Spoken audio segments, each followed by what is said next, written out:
Hello friends, welcome you all to my YouTube channel English lovers. और दोस्तों, आज के इस वीडियो में हम पढ़ने जा रहे हैं मॉडल ऑक्सिलरीज मे, माइट और मस्ट का प्रयोग हम सेंटेंसेस में कैसे करते हैं। इस वीडियो में हम मे, माइट और मस्ट का स्ट्रक्चर देखेंगे और उसके साथ साथ उसका प्रयोग हम सेंटेंसेस में कैसे करते हैं, उसका मीनिंग क्या है, ये हम डिटेल में जानने की कोशिश करेंगे। तो चलिए दोस्तों, आज का वीडियो शुरू करते हैं।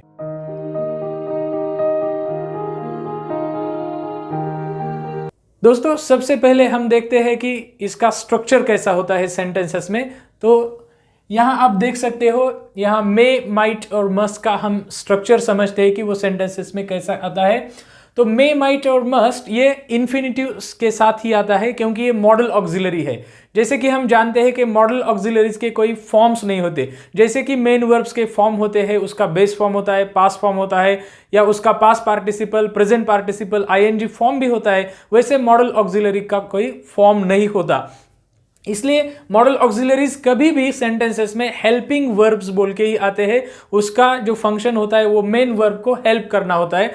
तो मे, माइट और मस्ट इन्फिनिटिव के साथ आते हैं। जैसे कि हम कहते हैं may go, may be, may play etcetera. तो या फिर might go, might be, might play, या फिर मस्ट गो, मस्ट बी, या फिर मस्ट प्ले।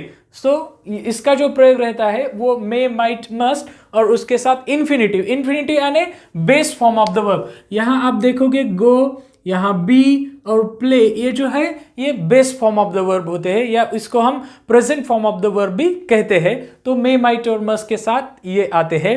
तो यहाँ इसका जो यूज रहेगा ये रहेगा हेल्पिंग वर्ब्स, ऐसा रहेगा, या फिर हम इसको ऑक्सिलरीज कहेंगे, हेल्पिंग वर्ब।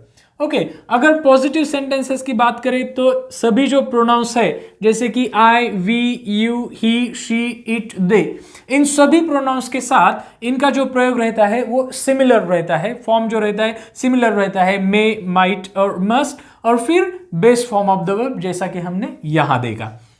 अभी अगर निगेटिव सेंटेंसेस की हम बात करें तो सिंपली आप क्या करो, ये प्रोनाउंस के साथ I, we, you, he, she, it, they, ये pronouns as a subject of the verb, और उसके बाद ये कौन सा भी आप मॉडल ऑक्सिलरीज ले लो, या तो मे, या तो माइट, या तो मस्ट, और उसके सामने सिंपली आप नॉट लगा दो।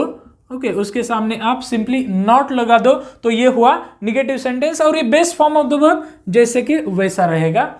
या फिर हम अगर इसका क्वेश्चन देखें तो क्वेश्चन में क्या होता है, मे या फिर माइट या फिर मस्ट, ये सबसे पहले एज एन ऑक्सिलरी आता है। ये ऑक्सिलरी बोल के आता है सबसे पहले। उसके बाद आएगा सब्जेक्ट, कौन सा भी सब्जेक्ट ले लो, I, we, you, he, she, it, they, कौन सा भी सब्जेक्ट ले लो। पहले आया मॉडल ऑक्सिलरी, उसके बाद आया सब्जेक्ट, और उसके बाद आया ये इन्फिनिटिव, या फिर इसको हम कहते हैं कि base form of the verb. तो और एक क्वेश्चन मार्क, क्योंकि ये क्वेश्चन है। ये हुआ स्ट्रक्चर। इसके बाद हम एक एक के यूसेज देखेंगे, सेंटेंसेस में हम इसका प्रयोग कैसे करते, उसका एग्जैक्टली मीनिंग क्या होता है। सबसे पहले हम मॉडल ऑक्सिलरी मे का प्रयोग सेंटेंसेस में कैसे करते हैं ये देखेंगे। मे का मीनिंग क्या होता है ये देखेंगे।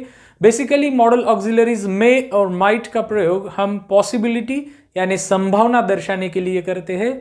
लेकिन जब हम मे का प्रयोग करते हैं तो संभावना जो होती है वो थोड़ी ज़्यादा होती है, पॉसिबिलिटी वो होती है थोड़ी ज़्यादा होती है। लेकिन जब हम माइट का प्रयोग करते हैं तो संभावना थोड़ी कम होती है। बस इतना ही बेसिक फ़र्क है मे और माइट में। तो हम देखते हैं कि यहाँ क्या क्या मीनिंग है मे के। तो सबसे पहले तो है पॉसिबिलिटी यानी कि संभावना। तो सेंटेंसेस में हम देखते हैं जैसे कि I may go to the cinema this evening. Okay, तो आज शाम मैं सिनेमा देखने जा सकता हूँ, मेरे जाने के चांसेस है, पॉसिबिलिटी है मेरे सिनेमा देखने को जाने की। Amit may not come to the party, तो अमित पार्टी को नहीं आएगा, ऐसी पॉसिबिलिटी है, ऐसी संभावना है। दूसरा जो यूसेज है वो हम मे का यूसेज परमिशन लेने के लिए भी कर सकते हैं। किसी से हमें अगर परमिशन लेनी हो तो हम मे का प्रयोग करते हैं। या फिर इसको हम पोलाइट क्वेश्चन भी कहते हैं। जब हमको क्वेश्चन पूछना होता है लेकिन बहुत ही पोलाइट तरीके से, विनम्र तरीके से पूछना होता है, तो हम मे का प्रयोग करते हैं। जैसे कि अगर हम कहते हैं मे आई आस्क अ क्वेश्चन, मान लो क्लासरूम में स्टूडेंट को पूछना हो सर से कि सर क्या मैं प्रश्न पूछ सकता हूं, तो वो मे का प्रयोग कर सकता है। या फिर अमूमन हम देखते हैं कि जैसे कि क्लास शुरू होता है और बच्चे अंदर आने के लिए कहते हैं क्लास शुरू होने के बाद, तो वो कहते हैं कि मे आई कम इन सर, तो ये हुआ पोलाइट क्वेश्चन। या फिर मे आई सिट हियर, अगर किसी से आपको परमिशन लेनी हो बैठने के लिए उसके बाजू में, तो आप कह सकते हो may I sit here. A polite question भी इंडिकेट करता है। तो हमने यहां देखा कि मे का प्रयोग हम परमिशन या फिर पोलाइट क्वेश्चन इंडिकेट करने के लिए करते हैं। और एक मे का प्रयोग है यहां, लेकिन वो हैव के साथ करते हैं। मे, उसके बाद आता है हैव, और उसके बाद आता है past participle of the verb. Past participle यानी कि जो वर्ब का थर्ड फॉर्म रहता है उसको हम V3 या फिर पास्ट पार्टिसिपल भी कहते हैं। वो पास्ट के लिए हम इंडिकेट करते हैं, पास्ट पॉसिबिलिटी। तो कैसे हम देखते हैं, ये यहां डायलॉग है ए और बी के बीच। तो ए कहता है I wonder why John didn't answer the phone. तो ए कहता है कि मैं आश्चर्यचकित हूं कि जॉन ने फोन आंसर क्यों नहीं किया। तो बी कहता है कि ही मे हैव बीन अस्लीप। तो यहां अगर आप देखोगे तो मे हैव के साथ यूज किया गया है और past participle of the verb be, be, इसका जो पास्ट पार्टिसिपल है बिन। तो इसका क्या मीनिंग हुआ, तो यहां से आप पता कर सकते हो डिडंट आंसर, तो ये जो घटना है एक कब की है, पास्ट की है। तो उसको लगता है कि उसने क्यों फोन आंसर नहीं किया। तो बी कहता है कि ही मे हैव बीन अस्लीप, वो उस वक्त, उस समय वो सो गया होगा। तो ऐसी संभावना है कि उस टाइम वो सो गया होगा, तो इसलिए उसने फोन आंसर नहीं किया। तो पास्ट जो पॉसिबिलिटी है उसके लिए may have plus past participle. In the same way, बहुत ही सिमिलरली, मे हैव के साथ और पास्ट पार्टिसिपल के साथ may have plus past participle ये फ्यूचर के लिए भी इंडिकेट करते हैं। लेकिन यहां इसका जो मीनिंग होता है, फ्यूचर में कोई एक्टिविटी कंप्लीट हुई हो, फ्यूचर में कोई एक्टिविटी कंप्लीट हुई हो, इसके लिए इसका मीनिंग कर सकते हैं। या फिर ऐसी पॉसिबिलिटी हो कि फ्यूचर में कोई एक्टिविटी कंप्लीट हुई हो, कोई कुछ घटना कंप्लीट हुई हो। फॉर एग्जाम्पल आप देख सकते हो by next Friday I may have completed the reports.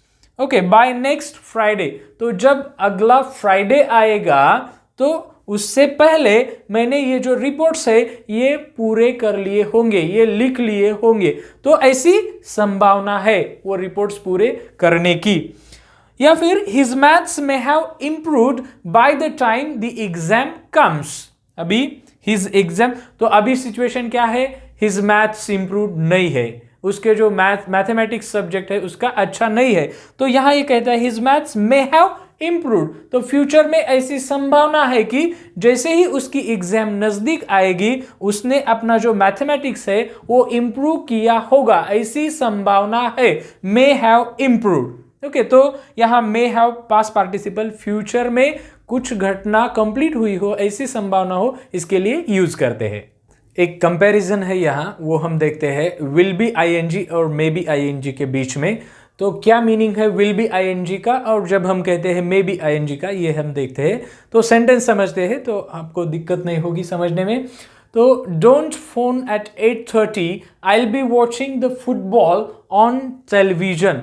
तो जब हम ऐसा कहते हैं कि I will be watching the football, तो विल जो होता है वो सर्टेनिटी इंडिकेट करता है, श्योर यानी कि मैं पक्का आपको बोल सकता हूं कि 8:30 बजे मैं द फुटबॉल यानी फुटबॉल मैच, ऐसे हमने द फुटबॉल इसलिए लिखा है, अदरवाइज स्पोर्ट्स के बिफोर जो है वो कोई आर्टिकल नहीं होता। यहां द फुटबॉल का मीनिंग है द फुटबॉल मैच।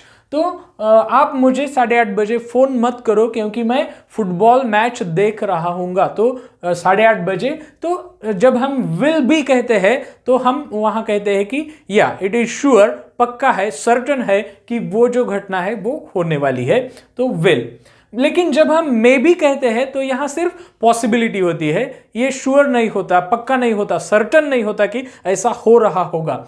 तो सेंटेंस देखो, don't phone at 8:30, I may be watching the football on television. तो सेंटेंस सेम है, दोनों सेंटेंस में स्पीकर जो है वो कहता है कि 8:30 बजे मुझे फोन मत करो, लेकिन जब वो कहता है आई विल बी वॉचिंग, उस समय वो श्योर होता है कि डेफिनेटली, पक्का, सर्टनली मैं 8:30 बजे फुटबॉल मैच देख रहा हूंगा। लेकिन जब वो कहता है I may be watching, it means that ऐसी पॉसिबिलिटी है, ऐसी संभावना है कि 8:30 बजे मैं फुटबॉल मैच देख रहा हूंगा। तो बेसिकली यहां जो डिफरेंस है, में से हम पॉसिबिलिटी इंडिकेट करते हैं, लेकिन विल जब हम कहते हैं वहां हम श्योर होते हैं, सर्टन होते हैं, हमें बोलना होता है कि पक्का हाँ मैं वो बात कर रहा हूं।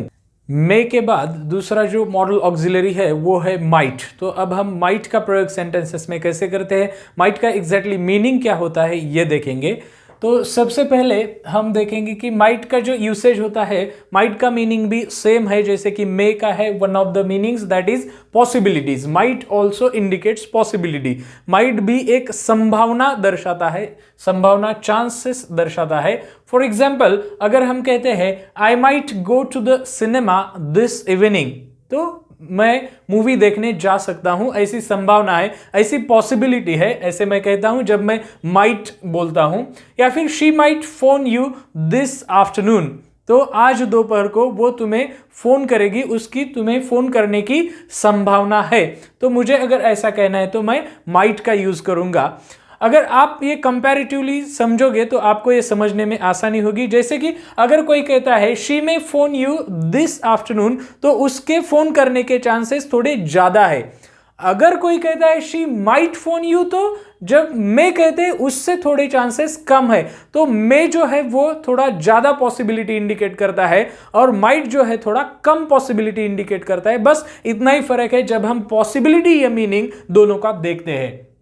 और एक बात है यहाँ देखने जैसी, कुछ यूसेज है, वो यूसेज और माइट का यूसेज कैसे डिफरेंस है वो देखते हैं। तो कुछ सेंटेंसेस है, सेंटेंसेस से हम समझते हैं। जैसे कि ये सेंटेंस देखो, I am playing tennis tomorrow. अभी यहाँ फ्यूचर एक्शन है, लेकिन ये जो टेंस है ये है प्रेजेंट कंटिन्यूअस टेंस। तो प्रेजेंट कंटिन्यूअस टेंस हम कब यूज करते हैं, जब कोई फ्यूचर एक्शन जो फिक्स हो, जो हम करने वाले ही हो, डेफिनेटली हम वो करने वाले हो, तब हम प्रेजेंट कंटिन्यूअस का यूज करके फ्यूचर एक्शन बोलते हैं। तो श्योर है, मैं कल टेनिस खेलूंगा, तो आई एम श्योर। लेकिन अगर मैं सेम सेंटेंस माइट यूज करके बोलता हूं I might play tennis tomorrow, तो चांसेस है मेरे टेनिस खेलने के, पॉसिबिलिटी है मेरी टेनिस खेलने की, मैं पक्का नहीं बोल सकता। तो ये डिफरेंस है। जब हम प्रेजेंट कंटिन्यूअस फ्यूचर के लिए इंडिकेट करते हो तो एक्शन जो है वो डेफिनेटली होने ही वाली है, लेकिन जब हम माइट का यूज करते हैं तो ऐसा कुछ नहीं है, it's mere a possibility, it's only a possibility. और एक कंस्ट्रक्शन है, जैसे कि हम बी गोइंग टू, बी यानी एम इज आर, तो यहां Barbara is going to phone later. तो जब हम be going to construction use करते हैं और फ्यूचर एक्टिविटी इंडिकेट करते हैं तो वो भी डेफिनेट होती है, वो भी श्योर होती है, वो होने ही वाली होती है। तो जब हम कहते हैं Barbara is going to phone later, तो बारबरा बाद में फोन करने वाली है, करने वाली है मतलब वो करने ही वाली है, डेफिनेटली वो फोन करेगी। तो बी गोइंग टू का यूज किया, उसके बाद ये जो है ये base form of the verb, ये बी गोइंग टू कंस्ट्रक्शन है, ये बी गोइंग टू कंस्ट्रक्शन, उसके बाद ये जो है बेस फॉर्म ऑफ द। लेकिन अगर हम सेम सेंटेंस माइट का प्रयोग करके बोलते हैं तो वो श्योर नहीं होता, पक्का नहीं होता, वो खाली एक पॉसिबिलिटी होती है। Same sentence, Barbara might phone later, Barbara बाद में फोन करेगी, ऐसी संभावना है, not sure, okay, not certain, it's only possibility. तो ये एक बात है।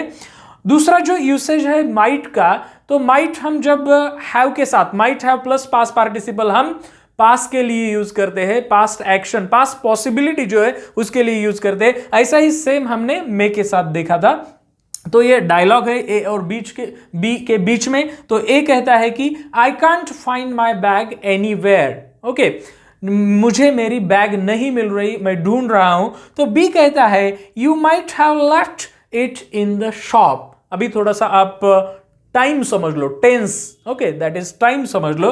तो प्रेजेंट में वो कह रहा है कि ए कि I can't find my bag anywhere. तो अब अब मैं मेरी बैग नहीं मुझे मिल रही, मैं ढूंढ रहा हूं लेकिन मुझे नहीं मिल रही। तो ऐसा पॉसिबल है, ऐसा पास्ट में पॉसिबल है, पास्ट टाइम में पॉसिबल है कि तुमने वो बैग तुम्हारी कहीं किसी शॉप में, जिस शॉप में तुम गए थे उस शॉप में तुम भूल कर आए होंगे। यू माइट हैव, ऐसी संभावना है, यू माइट हैव लेफ्ट। तो ये जो कंस्ट्रक्शन है might have plus past participle, जो पास्ट में पॉसिबिलिटी है उसके लिए ये कंस्ट्रक्शन यूज किया गया है। नेक्स्ट जो यूज है माइट का वो है might have plus past participle for the future. तो फ्यूचर में अगर कुछ होने वाला हो, कुछ कंप्लीट होने वाली हो, कुछ घटना, कुछ एक्शन, तो हम माइट से इंडिकेट करते हैं पॉसिबिलिटी, ऐसी संभावना बताने के लिए। ऐसा हमने मे के साथ भी देखा था, may have plus past participle for the future, वैसे ही है यहां भी। लेकिन डिफरेंस सिर्फ यह है कि जब हम मे कहते हैं तो संभावना थोड़ी ज्यादा होती है, जब हम माइट कहते हैं तो संभावना थोड़ी कम होती है, इतना ही फर्क है। तो by next Friday I might have completed the reports, अगले फ्राइडे तक मैंने रिपोर्ट्स पूरे कर लिए होंगे, ऐसी संभावना है। तो माइट हैव कंप्लीटेड, अगर आप कहोगे मे हैव कंप्लीटेड तो संभावना थोड़ी ज्यादा है, लेकिन माइट हैव कंप्लीटेड संभावना थोड़ी कम है, मे से कम है। His maths might have improved by the time the exam comes, तो जैसे ही एग्जाम्स आएंगे उसका मैथ्स इंप्रूव हुआ होगा, ऐसी फ्यूचर में संभावना है, माइट हैव इंप्रूव्ड। और एक कंपैरिजन है विल बी आईएनजी और माइट बी आईएनजी के बीच में, जैसा हमने देखा था विल बी आईएनजी और मे बी आईएनजी के बीच में कंपैरिजन था। तो विल बी आईएनजी इंडिकेट करता है कि सर्टनली, डेफिनेटली, पक्का, और माइट बी आईएनजी या फिर मे बी आईएनजी इंडिकेट करता है कि ये सिर्फ एक पॉसिबिलिटी है, ऐसी सिर्फ एक संभावना है, हम डेफिनेटली ऐसा कुछ कह नहीं सकते। जैसे कि द सेम सेंटेंस हमने मे में देखा था, don't phone at 8:30, I will be watching the football on television. तो ये स्पीकर कहता है कि मुझे 8:30 बजे फोन मत करना क्योंकि उस टाइम मैं टेलीविजन पर फुटबॉल मैच देख रहा हूंगा। तो definitely will be watching, definitely मैं देखता हूं, हर दिन देखता हूं, तो एट 8:30 मैं देख रहा हूंगा, डोंट फोन मी। या फिर अगर आप ऐसा कहोगे don't phone at 8:30, I might be watching the football on television, तो यहां मीनिंग होता है आई माइट बी वॉचिंग, ऐसी संभावना है, ऐसी पॉसिबिलिटी है कि उस समय मैं फुटबॉल देख रहा हूंगा, but not definitely, not sure. Okay, तो ऐसी सिर्फ संभावना है। और एक इसका मीनिंग है माइट बी आईएनजी का, इस सेंटेंस में हम देखते हैं व्हेन आई गो टू वियन्ना, वियन्ना एक शहर है, ऑस्ट्रिया में है, यूरोप में। When I go to Vienna I might be staying with Richard but I am not sure yet. Okay, तो जब मैं वियन्ना जाऊंगा तब शायद मैं रिचर्ड के साथ रह सकता हूं, मगर मैंने अभी डिसाइड नहीं किया, मैं पक्का नहीं बोल सकता। तो might be staying with Richard क्या इंडिकेट करता है? Possible future arrangement. मे और माइट मॉडल ऑक्सिलरी के बाद हम तीसरा मॉडल ऑक्सिलरी देखते हैं और वो है मस्ट। ये थोड़ा डिफरेंट है, मे और माइट लगभग सेम थे, थोड़ा सा डिफरेंट था, पॉसिबिलिटी कम या ज्यादा, लेकिन मस्ट थोड़ा सा अलग है। तो ये पॉसिबिलिटी नहीं है, तो क्या है ये हम देखते हैं। तो मस्ट का जो यूसेज होता है वो यूसेज बहुत सारे तरीके से सेंटेंसेस में किया जाता है, वो हम समझने की कोशिश करते हैं। सबसे पहले तो हम मस्ट कब यूज करते हैं? अगर हमें लगता है कि कुछ करना जरूरी हो, it is necessary to do something. अगर हमें लगता है, हमें यानी द स्पीकर, जो भी कोई बोल रहा है, उसे लगता है कि कुछ करना बहुत ही आवश्यक है, कुछ ही करना बहुत ही जरूरी है, नेसेसरी टू डू समथिंग, तब हम कहते हैं कि must do. Okay, for example the windows are very dirty, I must clean them. अभी ये जो सेंटेंस है, यहां पहले सेंटेंस में ये स्पीकर को लगता है कि ये जो विंडोज है, ये खिड़कियां है, ये बहुत ही गंदी हो गई है और मुझे ये साफ करनी ही चाहिए। I must clean them, it is necessary to clean them. या फिर दूसरा sentence, it's a fantastic film, you must see it. मैंने कोई अच्छी फिल्म देखी है, बहुत ही अच्छी लगी है मुझे, तो मैं कहता हूं कि इट्स अ फैंटास्टिक फिल्म, और मैं दूसरों को रिकमेंड करता हूं कि यू मस्ट सी इट। तो मैं उनको आग्रह करता हूं, मैं उनको कहता हूं कि you must see it, so it is necessary for them. मुझे लगता है कि उनके लिए ये जरूरी है, उन्होंने फिल्म देखना, तो मस्ट सी। अगर कुछ करना जरूरी है, it is necessary to do something, speaker को ऐसा लगता है तो मस्ट यूज कर सकते हैं। दूसरा जो है मस्ट नॉट, मस्ट के साथ नॉट आता है, तो अगर हमें ऐसा लगता है कि कुछ करना जरूरी नहीं है, it is necessary not to do something, अगर स्पीकर को ऐसा लगता है तो मस्ट नॉट का प्रयोग होना चाहिए या फिर प्रयोग करते हैं। कैसे सेंटेंस देखो, I must not forget to phone Julia. Okay, तो जूलिया को फोन करना मैं भूल नहीं सकता, यानी कि मुझे भूलना नहीं चाहिए। इस तरह से अर्थ लिया है, मुझे भूलना नहीं चाहिए। आई मस्ट यानी कि कंपलसरी है, तो मुझे उससे फोन करना ही है, मैं भूल नहीं सकता, इन दैट सेंस भूल नहीं सकता। Okay, must not forget, so compulsory on part of me. Next is you must not touch the pictures. मान लो आप कुछ एग्जीबिशन देखने गए हो और कोई अगर कहता है वहां जो खड़ा है तो कहता है कि you must not touch the pictures, आपको वो जो पिक्चर्स है वहां लगे हुए एग्जीबिशन में उसको टच नहीं करना चाहिए। ओके, मस्ट नॉट टच, चाहिए ऐसा नहीं कह सकते, नहीं करना है, सिंपली नहीं करना है, आपको उन पिक्चर्स को टच नहीं करना है। Okay, must not, it's compulsory, you have to follow like that.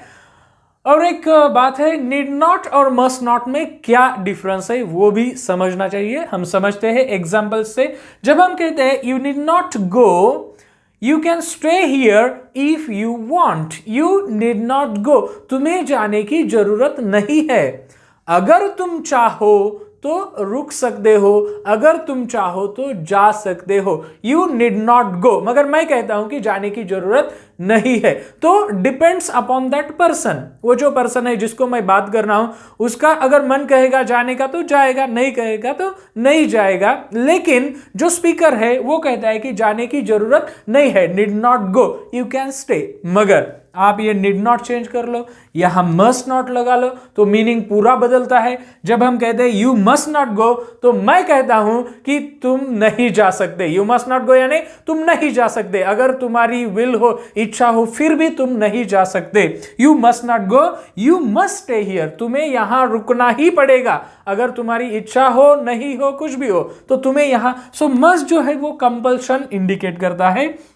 और एक बात है बहुत ही इंपॉर्टेंट, जैसे कि हम जो पास्ट में यस्टरडे या फिर लास्ट वीक, ये जो पास्ट टाइम होता है, तो पास्ट टाइम में हम मस्ट का प्रयोग नहीं करते, इंस्टेड ऑफ मस्ट हम हैड टू का प्रयोग करते हैं पास्ट में। ओके, अगर प्रेजेंट में हो तो मस्ट बेशक आप बोल सकते हो, लेकिन आपको कुछ पास्ट टाइम जैसे कि yesterday, last week, last Sunday, ऐसा लास्ट मंथ कुछ बोलना हो और कंपल्शन ऐसा बोलना हो तो आप हैड टू कह सकते हो। सेंटेंस देखो, we had to go to the bank yesterday, तो कल हमें बैंक जाना पड़ा, यानी कि कंपल्सरीली हमें जाना पड़ा। तो ऐसा नहीं कह सकते कि we must go to the bank yesterday, no, ये गलत होगा। तो मस्ट का प्रयोग पास्ट टाइम के साथ हम नहीं कर सकते। इंस्टेड ऑफ मस्ट के जैसा ही है हैड टू, हैड टू भी कंपल्शन ही इंडिकेट करता है, मस्ट के जैसा है, लेकिन हैड टू ये पास्ट में हम यूज करते हैं। We had to go to the bank yesterday, या फिर I had to walk home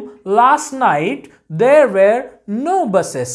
अभी देखो last night past time indicate करता है। दूसरा सेंटेंस देखो, there were no buses, were जो है ये भी पास्ट टाइम इंडिकेट करता है, कल रात मुझे बस नहीं मिली तो मुझे घर पैदल ही आना पड़ा, I had to walk home last night. तो मेरे पास दूसरा कुछ ऑल्टरनेटिव नहीं था, दूसरा कुछ ऑप्शन नहीं था, तो compulsorily I had to walk. So had to in the sense of must in past time. अगला जो यूसेज है मस्ट का, वो है हम मस्ट का प्रयोग तभी करते हैं जब हम श्योर होते हैं कि कुछ तो सही है, something is true, we feel surely and at that time we use must. तो सेंटेंस देखो, you must have been travelling all day, पूरे दिन भर तुम ट्रैवल करते हो तो तुम थके होंगे, मुझे ऐसा लगता है, श्योरली मुझे ऐसा लगता है कि ये सही है कि तुम थके होंगे क्योंकि तुम दिन भर ट्रैवल करते हो। या फिर ये सेंटेंस देखो, Carol must get very bored in her job, she does the same thing every day. तो मुझे ऐसा लगता है कि कैरोल उसके जॉब में उसको बोर होता होगा क्योंकि वो सेम थिंग एवरीडे करती है, उसका जो काम है वो रूटीन है, हर दिन वो जाती है और वही काम एवरीडे सिंस सम मंथ्स और सम ईयर्स वो करती आ रही है। तो मुझे लगता है Carol must get very bored, उसको बहुत बोर होता है, ऐसा मुझे लगता है। ओके, सो मुझे लगता है दैट ये ट्रू है, ये मेरी फीलिंग है, तो हम मस्ट का प्रयोग करते हैं, must get. Next is use must have plus past participle for the past. Okay, past के लिए अगर हमें कुछ ऐसा लगता है, कुछ कंपल्सरी कंपल्शन जैसा, तो हम यहाँ must have past participle use करते हैं। जैसे कि the phone wrong but I didn't hear it. तो यहाँ देखो ये जो वर्ब है रैंग, ये पास्ट टाइम इंडिकेट करता है। Didn't hear also it indicates past time. The phone rang, phone की घंटी बजी मगर मैंने सुनी नहीं। I didn't hear it, I must have been asleep. Okay, तो उस समय जब फोन की घंटी बजी मैंने सुना नहीं, तो I must have been asleep, तो जरूर मैं सो रहा होगा। तो एट दैट टाइम मैं सो रहा होगा, तो मस्ट हैव बीन अस्लीप, मैं नींद में था, compulsorily must have been. Okay, next is I have lost one of my gloves. तो हैव लॉस्ट ये प्रेजेंट परफेक्ट टेंस है। I have lost one of my gloves, I must have dropped it somewhere. I must have dropped it somewhere, तो मुझे मेरे gloves मिल नहीं रहे। Okay, कहीं तो गुम हुए हैं। आई must have dropped it somewhere, मुझसे ही कहीं वो गिरे होंगे या रहे होंगे। आई must have dropped, must have dropped, तो पास्ट में ये घटना घटी होगी, कंपल्सरली मुझसे ही ऐसा हुआ होगा। Okay, next is use must when we give our personal feelings। Okay, तो जब हमें हमारी पर्सनल फीलिंग्स देनी होती है, खुद की फीलिंग्स देनी होती है, तो हम मस्ट का प्रयोग करते हैं। जैसे ही ये सेंटेंस देखो, she is really a nice person, वो एक बहुत अच्छी व्यक्ति है। You must meet her, you must meet her, तो मुझे लगता है कि तुम्हें उसे मिलना चाहिए, ये मेरी फीलिंग है। ओके, पर्सनल फीलिंग है। यू मस्ट मीट हर, मुझे ऐसा लगता है, तो मैं मस्ट का प्रयोग करता हूं। I haven't phoned Ann for ages, बहुत दिनों से मैंने एन को फोन नहीं किया। I must phone her tonight, तो मुझे ऐसा लगता है, ये मेरी फीलिंग है, मुझे ऐसा फील हो रहा है कि आज रात को उसे फोन करना ही चाहिए। सो मस्ट इंडिकेट्स कंपल्शन, करना ही चाहिए, मेरी फीलिंग्स है। ओके, नाउ मस्ट का प्रयोग हम प्रेजेंट में करते हैं, फ्यूचर में करते हैं, मगर पास्ट में नहीं करते। Use must for the present, for the future, but don't use it for the past. तो सेंटेंस देखो, we must go now, present में। ओके, हमें जाना ही चाहिए। वी मस्ट गो टुमारो, हमें कल जाना ही चाहिए। मस्ट कंपल्शन, बट नॉट, हम ऐसा नहीं कह सकते कि वी मस्ट गो येस्टरडे, हम बिल्कुल ऐसा नहीं कह सकते। Instead of saying must go, हम कह सकते हैं we had to go yesterday in that way। compare must not and don't have to। अभी यहां must not और don't have to का कंपैरिजन किया है। वो क्या डिफरेंस है मीनिंग में? You must keep it a secret, तुम्हें यह सीक्रेट रखना ही चाहिए। मस्ट कीप, ओके, कंपल्सरी तुम्हें ये सीक्रेट रखना ही चाहिए। यू मस्टंट टेल एनीवन, तुम्हें ये किसी को बताना नहीं है, तुम्हें ये सीक्रेट रखना है। ओके, कंपल्सरी रखना है, तुम्हें ये किसी को बताना नहीं है। ओके, तो मस्ट नॉट कंपल्शन है on part of the listener, किसी को वो नहीं बताए, ऐसा कंपल्शन है। मगर I am not working tomorrow so I don't have to get up early, तो यहां देखो, मैं कल काम पर नहीं जा रहा हूं या मैं कल काम नहीं कर रहा हूं, तो सुबह जल्दी जागने की मुझे जरूरत नहीं है। I don't have to get up. Okay, so जरूरत नहीं, कंपल्शन नहीं है। ओके, जैसे कि ये सेंटेंस में हमने देखा, यू मस्टंट टेल एनीवन, यहां कंपल्शन है, किसी को बताना नहीं है, लेकिन यहां जागने की जरूरत नहीं है। कंपल्शन नहीं, ऐसा नहीं है, जागने की जरूरत नहीं है। तो ये डिफरेंस है, मस्ट नॉट से कंपल्शन होता है और डोंट हैव टू से जरूरत होती है। तो मैं जल्दी जाग सकता हूं या मैं देर तक सो भी सकता हूं, तो ऐसा कुछ कंपल्शन नहीं है। That is you don't have to get up, ऐसी कुछ जरूरत नहीं, ऐसा कुछ कंपल्शन नहीं है। So friends, I hope that you enjoyed this video. अगर आपको ये वीडियो अच्छा लगा हो तो लाइक कीजिएगा और ये वीडियो शेयर भी कीजिएगा। और अगर आप नए हैं मेरे यूट्यूब चैनल पे तो चैनल को सब्सक्राइब करना मत भूलिएगा। तो चलिए दोस्तों, मिलते हैं नेक्स्ट वीडियो में। Thank you.